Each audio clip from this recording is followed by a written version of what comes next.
Assalamualaikum warahmatullahi wabarakatuh. Salam sehat dan sejahtera buat kita semua. Kita bertemu kembali pada channel Subarmanor Tega. Mari kita lihat sejarah dan dasar hukum BPJS Ketenagakerjaan. Pertama kita lihat transformasi regulasinya. Undang-Undang 1945 Pasal 34 Ayat 2, negara menyelenggarakan sistem jaminan sosial bagi seluruh rakyat dan memberdayakan masyarakat yang lemah dan tidak mampu sesuai dengan martabat kemanusiaan. Pasal 2, sistem jaminan sosial nasional diselenggarakan berdasarkan asas kemanusiaan, asas manfaat dan asas keadilan sosial bagi seluruh rakyat Indonesia. Pasal 18, jenis program jaminan sosial meliputi jaminan kesehatan, jaminan kecelakaan kerja, jaminan hari tua, jaminan pensiun, dan jaminan kematian. Pasal 5, berdasarkan undang-undang ini dibentuk Badan Penyelenggara Jaminan Sosial BPJS sebagaimana dimaksud pada ayat 1, adalah BPJS Kesehatan dan BPJS Ketenagakerjaan. Undang-Undang 1945 Pasal 34 Ayat 2, negara menyelenggarakan sistem jaminan sosial bagi seluruh rakyat dan memberdayakan masyarakat yang lemah dan tidak mampu sesuai dengan martabat kemanusiaan. Selanjutnya Pasal 2, sistem jaminan sosial nasional diselenggarakan berdasarkan asas kemanusiaan, asas manfaat dan asas keadilan sosial bagi seluruh rakyat Indonesia. Selanjutnya Pasal 18, jenis program jaminan sosial meliputi jaminan kesehatan, jaminan kecelakaan kerja, jaminan hari tua, jaminan pensiun, dan jaminan kematian. Selanjutnya Pasal 5, berdasarkan undang-undang ini dibentuk Badan Penyelenggara Jaminan Sosial BPJS sebagaimana dimaksud pada ayat 1, adalah BPJS Kesehatan dan BPJS Ketenagakerjaan. Landasan konstitusional jaminan sosial Indonesia. Setiap orang berhak atas jaminan sosial yang memungkinkan pengembangan dirinya secara utuh sebagai manusia yang bermartabat. Pasal 28H ayat 3 Undang-Undang Dasar 1945. Amanat Perundang-undangan Nomor 40 Tahun 2004 Pasal 1 Angka 8, peserta program jaminan sosial adalah setiap orang, termasuk orang asing yang bekerja paling singkat 6 bulan di Indonesia, yang telah membayar iuran. Pasal 5 Ayat 1, Badan Penyelenggara Jaminan Sosial harus dibentuk dengan undang-undang. Pasal 13 Ayat 1, pemberi kerja secara bertahap wajib mendaftarkan dirinya dan pekerjaannya sebagai peserta kepada Badan Penyelenggara Jaminan Sosial, sesuai dengan program jaminan sosial yang diikuti. Amanat Perundang-undangan Nomor 24 Tahun 2011 Pasal 5 Ayat 2, BPJS sebagaimana dimaksud pada ayat 1, adalah BPJS Kesehatan dan BPJS Ketenagakerjaan.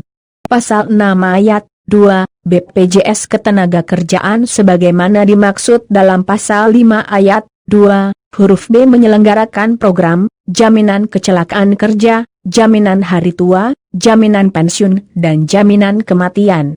Pasal 11 huruf C, BPJS berwenang untuk melakukan pengawasan dan pemeriksaan atas kepatuhan peserta dan pemberi kerja dalam memenuhi kewajibannya sesuai dengan ketentuan peraturan perundang-undangan jaminan sosial nasional.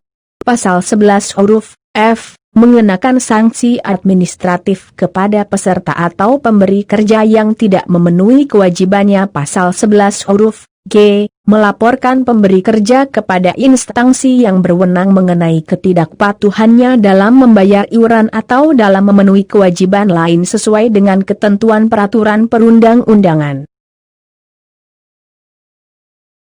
Badan Penyelenggara Jaminan Sosial Undang-Undang BPJS Nomor 24 Tahun 2011 yaitu setiap orang termasuk orang asing bekerja paling singkat 6 bulan di Indonesia, wajib menjadi peserta program jaminan sosial, ada dua yaitu BPJS Ketenagakerjaan, BPJS Kesehatan. kewajiban menjadi peserta Permenaker 1 tahun 2016 Pasal 2 Pemberi kerja selain penyelenggara negara yang mempekerjakan pekerja magang, siswa kerja praktek, tenaga honorer, atau narapidana dalam proses asimilasi wajib mendaftarkan pekerja magang, siswa kerja praktek, tenaga honorer atau narapidana dalam proses asimilasi ke dalam program JKK kepada BPJS Ketenagakerjaan. Tujuan jaminan sosial menjamin kemandirian bila terjadi risiko sosial dalam hal terjadinya kehilangan atau berkurangnya pendapatannya berupa uang atau pelayanan. Cakupan kepesertaan BPJS Ketenagakerjaan. Penerima upah setiap orang yang bekerja dengan menerima gaji, upah, atau imbalan dalam bentuk lain dari pemberi kerja, termasuk tenaga kerja asing yang bekerja minimal 6 bulan, bukan penerima upah pekerja yang melakukan kegiatan atau usaha ekonomi secara mandiri untuk memperoleh penghasilan dari kegiatan atau usahanya, termasuk tenaga kerja magang, siswa PKL, dan PHL. Pekerja migran. Setiap warga negara Indonesia yang akan, sedang, atau telah melakukan pekerjaan dengan menerima upah di luar wilayah Republik Indonesia. Cakupan program bagi penerima upah JKK JKM JHTJP. Pekerja migran. Cakupan program bagi bukan penerima upah JKK JKM JHT. Besaran iuran penerima upah program BPJS Ketenagakerjaan Jaminan Kecelakaan Kerja, JKK, perusahaan 0,24% sampai dengan 1,74% sesuai iuran dengan rate ILO. Jaminan Kematian, JK, iuran perusahaan 0,3%, iuran karyawan 0, jaminan hari tua, JHT, iuran perusahaan 3,7%, iuran karyawan 2,0%, jaminan pensiun, JP, iuran perusahaan 2%, iuran karyawan 1%. Manfaat program jaminan kecelakaan kerja, JKK, iuran tenaga kerja penerima upah 0,24% sampai dengan 1,74% sesuai kelompok risiko, dibayarkan oleh pemberi kerja, tenaga kerja bukan penerima upah berdasar nominal tertentu sesuai kelompok upah yang dilaporkan. Manfaat pengobatan sampai pulih tanpa batasan. Biaya santunan pengganti penghasilan maksimal 56 upah bulan beasiswa pendidikan anak, diberikan sebesar Rp12 juta untuk satu orang anak untuk setiap peserta yang meninggal dunia atau cacat total tetap. Manfaat JKK terlampir. Bagian JKK atau jaminan kematian peserta yang meninggal dunia bukan akibat kecelakaan kerja, dimaksudkan untuk meringankan beban keluarga baik dalam bentuk biaya pemakaman maupun santunan berupa uang. Jaminan kematian, JKM, iuran tenaga kerja penerima upah 0,30% dari upah bulan, dibayarkan oleh pemberi kerja, tenaga kerja bukan penerima upah Rp6.800. Manfaat santunan Rp24 juta terdiri dari santunan kematian Rp16,2 juta, biaya pemakaman Rp3 juta, santunan berkala yang dibayar sekaligus Rp4,8 juta.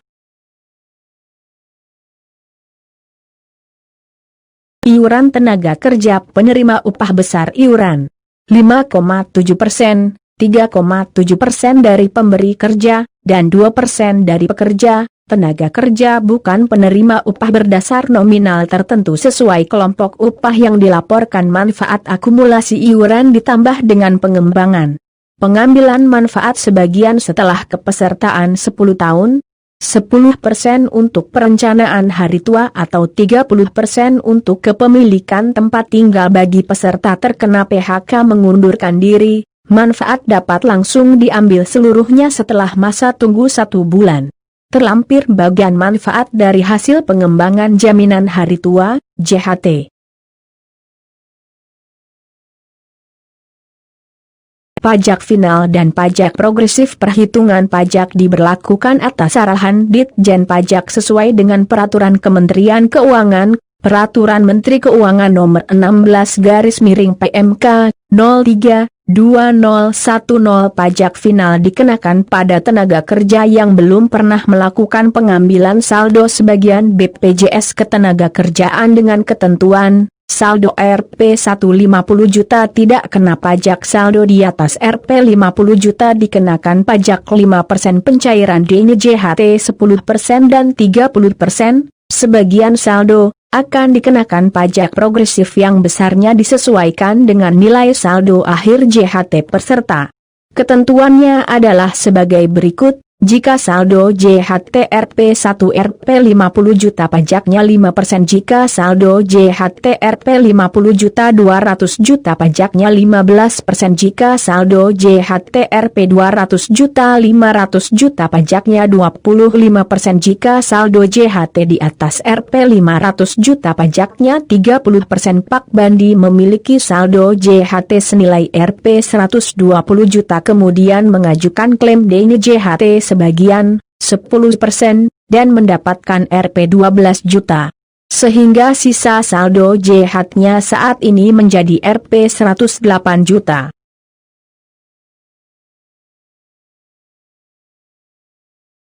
Jika tenaga kerja telah resign atau pensiun sebelum 24 bulan lebih 1 hari dari sejak tenaga kerja melakukan pencairan DNJHT sebagian, lalu bermaksud untuk melakukan klaim penuh atas saldo akhir yang tersisa, maka saldo tenaga kerja dikenakan pajak final dengan akumulasi pengambilan sebelumnya.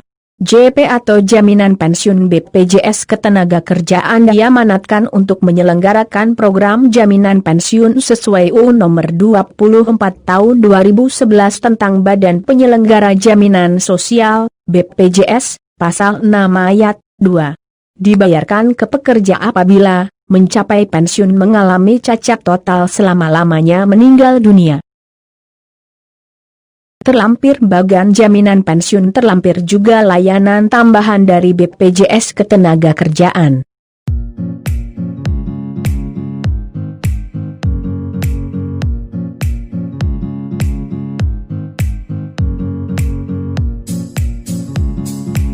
Peraturan-peraturan tersebut di atas bisa berubah kalau dari pemerintah ada perubahan.